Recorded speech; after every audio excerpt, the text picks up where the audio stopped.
다 함께 사도신경 하심으로 우리의 신앙을 고백하겠습니다. 나는 전능하신 아버지 하나님, 천지의 창조주를 믿습니다. 나는 그의 유일하신 아들 우리 주 예수 그리스도를 믿습니다. 그는 성령으로 잉태되어 동정녀 마리아에게서 나시고 본디오 빌라도에게 고난을 받아 십자가에 못 박혀 죽으시고 장사된 지 사흘 만에 죽은 자 가운데서 다시 살아나셨으며 하늘에 오르시어 전능하신 아버지 하나님 우편에 앉아 계시다가 거기로부터 살아있는 자와 죽은 자를 심판하러 오십니다. 나는 성령을 믿으며 거룩한 공교회와 성도의 교제와 죄를 용서받는 것과 몸의 부활과 영생을 믿습니다. 아멘. 오늘 우리에게 주신 하나님의 말씀은 예레미야 37장 1절부터 10절의 말씀입니다. 예레미야 37장 1절부터 10절의 말씀입니다. 요시아의 아들 시드기야가 여호야김의 아들 고니야의 뒤를 이어 왕이 되었으니 이는 바벨론의 느부갓네살 왕이 그를 유다 땅의 왕으로 삼음이었더라.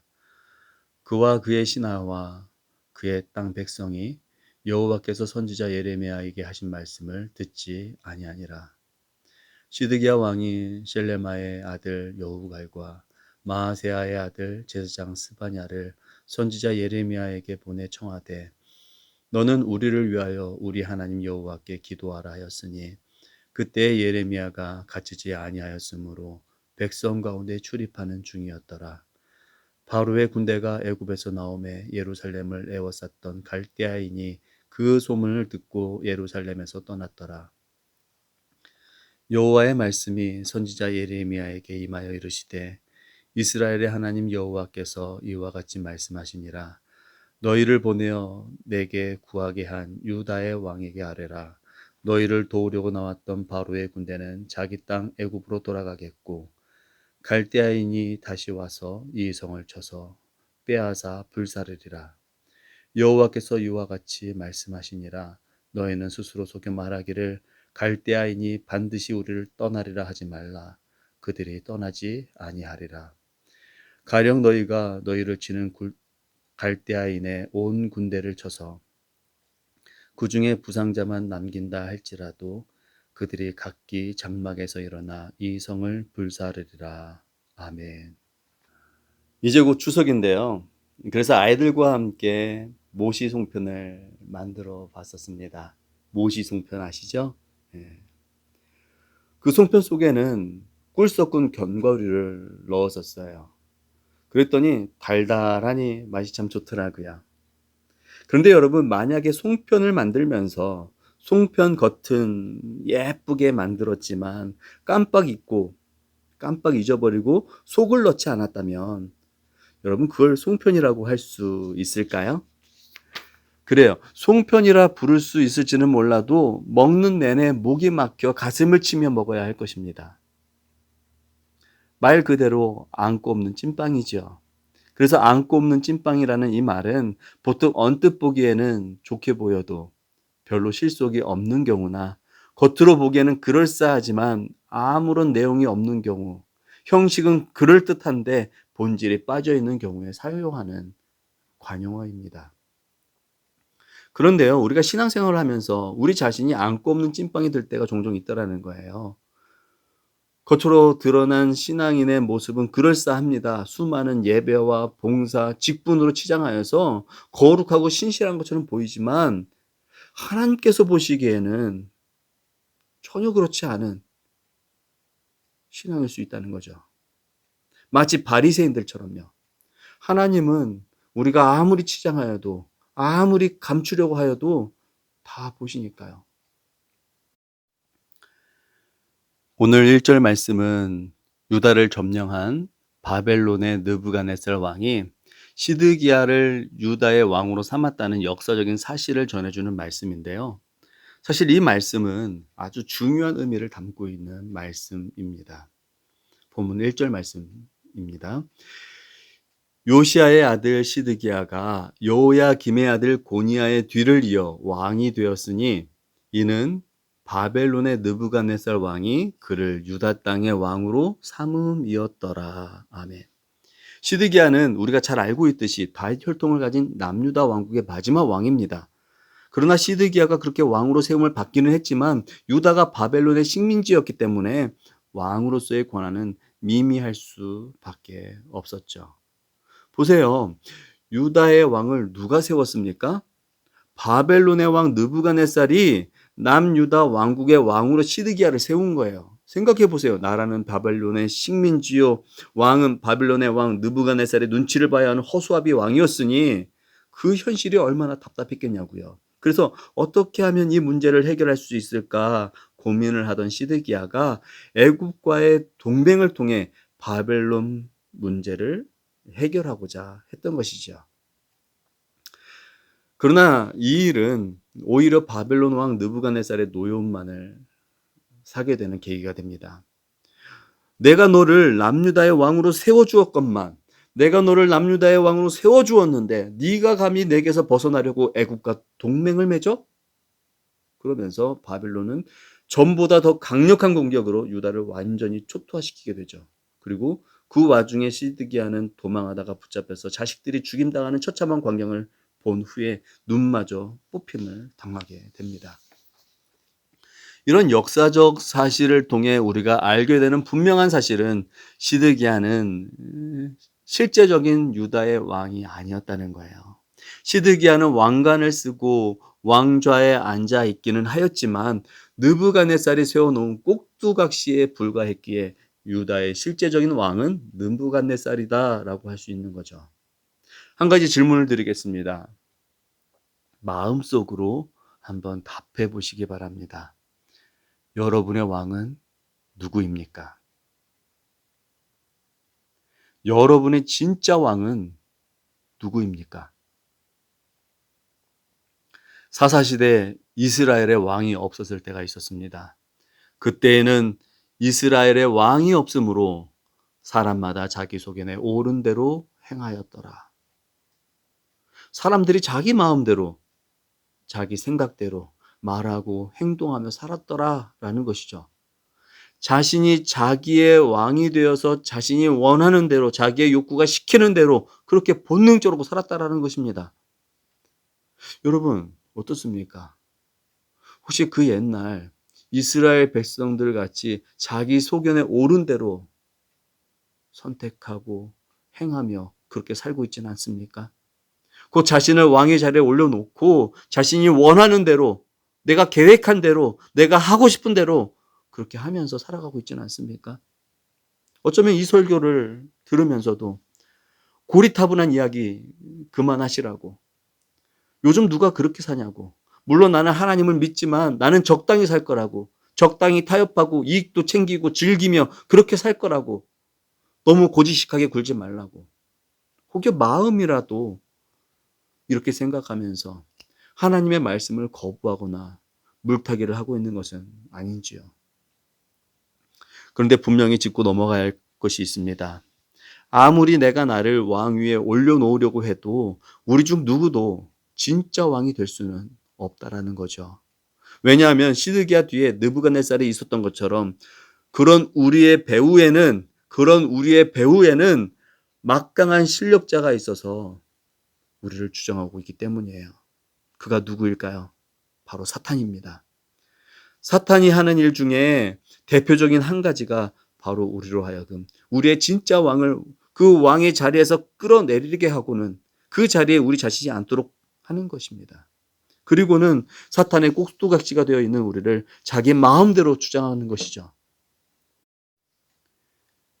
그래서 자신이 왕의 자리에 앉아 있는 사람들은 시드기야처럼 모두 가짜 왕입니다.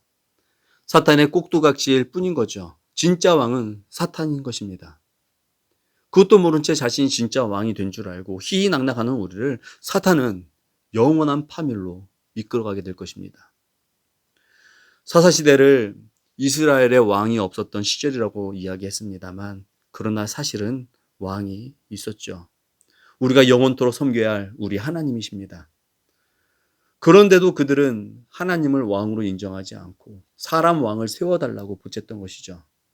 하나님께서는 그런 그들에게 사람이 왕일 때 생겨나는 많은 문제들을 자세히 알려주시면서 참 왕이신 하나님의 통치 아래 계속 머물러 있기를 말씀하셨습니다.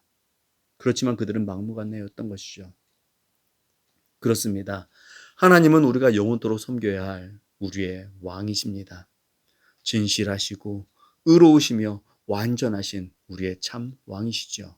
그러하기에 하나님께서 우리의 왕의 자리에 앉으셔서 우리를 다스리시도록 우리는 언제든지 그 통치의 자리를 내어 드려야만 합니다. 그러면 하나님께서 우리를 온전히 구원하여 주실 것입니다. 그런 우리로 인하여서 즐거워하시며 우리 또한 크게 즐거워하게 하실 것입니다. 영원한 영광과 하나님의 신령한 복 가운데 거할 수 있도록 인도하여 주실 줄 믿습니다. 그런데요, 그렇게 느부갓네살에 의해 유다의 왕이 된 시드기야가 하나님만이 왕이심을 알고 인정하고 하나님의 통치하심이 이스라엘 가운데 있게 했다면 얼마나 좋았겠습니까? 그런데 그는 전혀 그렇게 하지 않았더라는 것이죠. 2절 말씀입니다. 그와 그의 신하와 그의 땅 백성이 여호와께서 선지자 예레미야에게 하신 말씀을 듣지 아니하니라. 여러분 이 말씀을 역대하 36장 12절부터 14절은 좀 더 길게 풀어 기록하고 있는데요. 제가 메시지 성경으로 한번 읽어드리겠습니다. 하나님 보시기에 시드기야 역시 악한 왕에 지나지 않았다. 예언자 예레미야가 그에게 하나님의 말씀을 전했을 때 그는 조금도 뉘우치지 않았다. 오히려 느부갓네살 왕에게 반역하여 재난을 더 키웠다. 느부갓네살 왕은 일찍이 그에게 하나님의 이름으로 충성을 맹세하게 했다. 그러나 시드기야는 자신의 완고한 방식을 고집했다. 하나님 생각은 안중에도 없었고 회개할 마음도 전혀 없었다. 그의 악한 사고방식은 지도자와 제사장들에게로 퍼졌고 백성에게도 스며들었다. 악이 전염병처럼 퍼져 이방인들의 가증한 일들이 되풀이되었다. 이제 겨우 성결해진 예루살렘의 하나님의 성전이 다시 더럽혀지고 말았다. 보세요. 예레미야 선지자가 하나님의 말씀을 전하였을 때 전혀 뉘우치지 않았고 하나님의 생각은 안중에도 없었고 회개할 마음도 없었다 기록하고 있습니다. 뿐만 아니라 그런 그의 행동이 백성의 지도자와 제사장들 그리고 백성에게까지 퍼져서 전염병같이 되었다라고 말씀하고 있습니다. 악이 전염병같이 퍼졌다라는 것이죠. 그렇게 하나님의 화를 돋구었던 시드기야입니다. 그런데요, 그렇게 참 왕이신 하나님과 그 말씀을 무시해 오던 시드기야 왕이 어쩐 일인지 선지자 예레미야에게 특별한 청을 합니다. 3절 후반절 말씀입니다. 너는 우리를 위하여 우리 하나님 여호와께 기도하라. 지속적으로 압박해 들어오는 바벨론 군대가 물러갈 수 있도록 기도해 달라는 청을 하고 있는 것입니다. 아마도 하나님께서 히스기야 왕의 기도를 들으시고 아수르 군대를 예루살렘에서부터 철수시켰던 아마도 그런 기적을 기대하고 예레미야에게 부탁을 하지 않았을까요? 그러나 하나님을 떠나 있는 시드기야와 그의 백성에 대한 하나님의 뜻은 분명했습니다. 8절과 9절 말씀입니다. 갈대아인이 다시 와서 이 성을 쳐서 빼앗아 불사르리라. 여호와께서 이와 같이 말씀하시니라. 너희는 스스로 속여 말하기를 갈대아인이 반드시 우리를 떠나리라 하지 말라. 그들이 떠나지 아니하리라. 하나님께서는 이런 하나님의 뜻이 얼마나 확고부동한지 다시 한번 말씀하시는데 10절 말씀도 제가 읽어드리겠습니다. 가령 너희가 너희를 치는 갈대아인의 온 군대를 쳐서 그 중에 부상자만 남긴다 할지라도 그들이 각기 장막에서 일어나 이 성을 불사르리라. 정말 그랬습니다. 왕이신 하나님과 그 말씀을 무시하면서도 하나님이라는 수단을 통해 어려움을 벗어나려고 하는 시드기야에게 하나님께서는 말씀하신 그대로 행하시게 되죠. 바벨론에 의해 유다는 완전히 멸망하게 되고 시드기야의 자식들은 시드기야 목전에서 죽임을 당하고 시드기야는 눈이 뽑혀나가게 됩니다.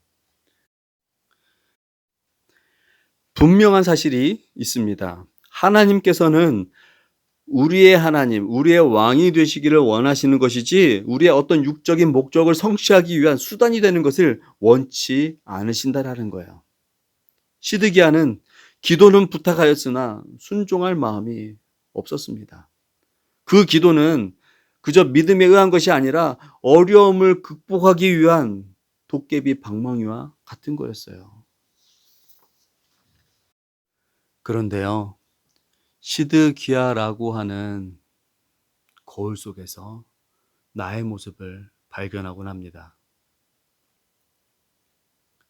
하나님께서 앉아 계셔야 하는 왕의 자리에 내가 앉아 있으면서도 하나님의 말씀에 귀를 막고 못 들은 척하고 외면하고 그렇게 불순종하기를 거듭하면서도 어떤 어려운 일을 만나면 의뢰 하나님의 도움을 받아보려고 발버둥을 치죠. 물론 우리가 어려움의 때에 하나님의 도움을 구하는 것은 결코 나쁜 일이 아닙니다. 실제로 하나님께서는 우리를 돕기를 원하시고 그래서 어려운 일을 만났을 때 우리가 보다 적극적으로 하나님께 도움 요청을 하기를 원하십니다. 그러나 이런 하나님의 뜻에는 결코 간과해서는 안 될 중요한 한 가지가 들어있다는 거죠. 그것은 하나님께서는 우리의 어떤 문제 해결을 위한 수단이나 아니면 우리가 하다 못하는 일을 조금 도와주시는 그런 보조자로서가 아니라 우리를 선한 길로, 우리를 복의 길로 인도하시기를 원하시는 우리의 왕이 되시기를 원하신다라는 사실입니다. 그럼 왜 하나님께서는 우리의 하나님, 우리의 왕이 되시기를 원하시는 걸까요? 그래야 하나님께서 우리를 참으로 구원하실 수가 있으시고 도우실 수 있으시며 하나님께서 나를 향하여 계획하신 그 복들을 주실 수 있기 때문입니다. 한마디로 하나님은 사랑하는 하나님의 자녀들이 복 받기를 원하시는 거예요. 그래서 그 복의 길을 가르쳐 주시는 것입니다. 그런데도 그런 하나님의 마음을 뒤로하고 자기 속인에 옳은 대로 자기가 좋은 대로 행하며 돈이 복이냐, 권력이 복이냐, 인기가 복이냐, 쾌락이 복이냐, 사탄의 꾀임에 속아 하나님의 인도하심에도 귀를 막고 욕심을 쫓아 그저 달려가는 것이죠. 이처럼 시드기야는 하나님의 말씀을 들었지만 불순종으로 일관했습니다. 살 길을 알려주셨지만 복의 길을 알려주셨지만 불순종하였어요. 그러나 예레미야는 어땠습니까? 예레미야가 순종하는 모습을 보십시오. 죽을 것 같은 상황 속에서도 굴하지 않고 왕이신 하나님께 순종하고 있는 모습을 보시라고요. 왕이 원하는 대답을 해줄 수도 있었습니다. 시드기야가 원하는 대답을 줄 수도 있었지만 그게 살 길처럼 보였지만 하나님의 말씀을 정말 고지식하게 전하고 있는 이런 예레미야의 모습을 한번 보시라고요. 시드기야와 너무나도 대조적이라는 것입니다. 그곳이 묶임을 받는 곳이고 사람들의 조롱이 있는 곳이고 목숨을 위협받는 곳일지라도 하나님이 가라 하신 곳이라면 그곳이 살 길이고 그것이 복의 길인 줄 알고 하나님만 바라보고 가는 거예요. 예레미야는 이 일로 인해서 죽음의 위협을 받게 되지만 예레미야는 알았던 것입니다. 그 길이 망하는 길이 아니라 복된 길임을. 설령 목숨이 불에 태워져 사라진다 할지라도 그게 복인 것을 알았던 거라고요. 다시 한번 묻겠습니다. 다시 한번 물어보겠습니다. 여러분의 진짜 왕은 누구입니까? 코로나 시대에도 한 번도 빠짐없이 작은 화면을 보며 예배드리고 계시다고요? 헌금도 준비하셨다고요? 기도와 성경 읽기도 게으르지 않으시다고요? 물론 잘하셨습니다. 앞으로도 그렇게 하셔야 합니다. 그러나 하나님을 왕으로 모시지 않고 아멘만 외칠 뿐 순종하지 않는다면 안고 없는 찐빵일 뿐입니다. 순종이 제사보다 낫습니다. 사랑하는 성도 여러분, 영원하신 우리 하나님, 우리의 왕께 모두 무릎을 꿇읍시다. 말씀에 복종합시다. 왕이신 하나님만으로 살아갑시다. 우리가 살 길은 하나님뿐입니다. 기도하겠습니다. 하나님 아버지, 예레미야 선지자가 전해야 했던 하나님의 말씀은 참으로 쓰리쓴 것이었습니다. 조국이 망할 것이라고, 바벨론에게 항복을 해야지만이 살 수 있다고, 바벨론의 군대가 부상병만 남았어도 결코 이길 수 없고 예루살렘 성이 불에 다 타버릴 것이라고 전해야만 했습니다. 그것이 하나님의 말씀이었기에 그는 고통 가운데에서도 그대로 전했습니다. 그로 인해 목숨을 잃을 수도 있었으나 왕 앞에서도 하나님의 편에 서서 하나님의 말씀을 전하였습니다. 오늘 하루 우리가 어디에 서 있든지 언제나 하나님 편에 서게 하여 주시옵소서. 하나님을 하나님으로 인정하고 모시는 그 귀한 자리에 서게 하여 주시옵소서. 순종이 제사보다 나음을 알고 두려움이 몰려올지라도 하나님 편에 서는 것을 포기하지 않게 하여 주시옵시고 하나님의 편으로 살아가는 이 한날이 되게 하여 주시옵소서. 예수님의 이름으로 기도하옵나이다. 아멘. 하늘에 계신 우리 아버지, 아버지의 이름을 거룩하게 하시며 아버지의 나라가 오게 하시며 아버지의 뜻이 하늘에서와 같이 땅에서도 이루어지게 하소서. 오늘 우리에게 일용할 양식을 주시고 우리가 우리에게 잘못한 사람을 용서하여 준 것 같이 우리 죄를 용서하여 주시고 우리를 시험에 빠지지 않게 하시고 악에서 구하소서. 나라와 권능과 영광이 영원히 아버지의 것입니다. 아멘.